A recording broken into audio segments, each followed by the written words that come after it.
Hello, my name's Stephen Gritt and we're in the conservation studios at the National Gallery of Canada.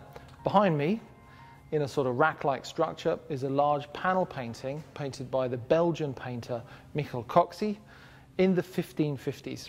It was donated to the gallery in 1958, and at that time it was in pieces, and since 1958 it has been in one of the several storages at the National Gallery of Canada until a few months ago when we pulled it out of storage because it was time to get the panels joined back together again.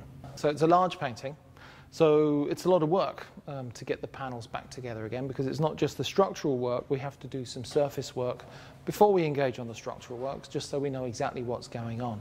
So we worked with a small team of interns and staff, and it was a good, fun, collaborative venture.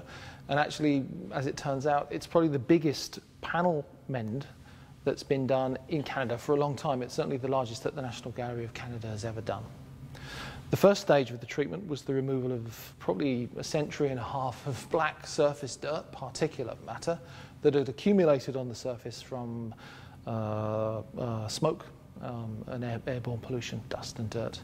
Second stage is the removal of the dirty yellow varnish that had been applied by restorers 200 years ago, we don't know, and a good amount of overpaint that was covering up some of the damage to the surface.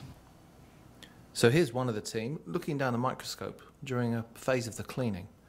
And what you can see is what she's seeing. This is her swab, and she's rolling her swab gently to pick up that red overpaint, which is some non-original material covering the original abraded paint, carefully done under the scope. And there you go, it's clean.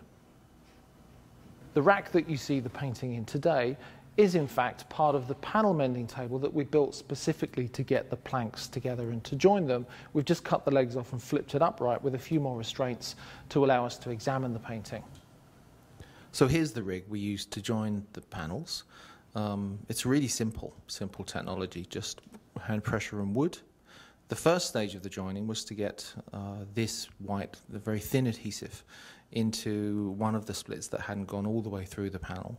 So here you can see one of the team feeding the adhesive in to the split that's protected with a varnish layer right beside it. The main adhesive that we used was this horrible material, a bulked epoxy paste, which has great mechanical properties. It matches the strength of oak, oddly enough, and it fills gaps. And so here's the planks after the adhesive is applied, being put into the rig. And you can see there we're using a bungee cord, basically, for constant lateral pressure. And it's a really neat system.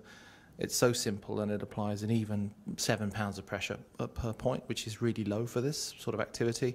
And it just squeezes the panels together enough that you get this effect, which we call squeeze out for obvious reasons. And it means that we got a good join.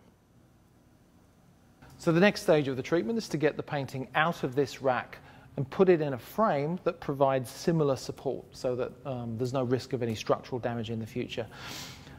In that frame, which will be really a working frame, we'll carry on treating the painting because we'll have access to the surface, because this wood will be gone, and we'll carry on the treatment, we'll finish the restoration, and then we'll see where we are then.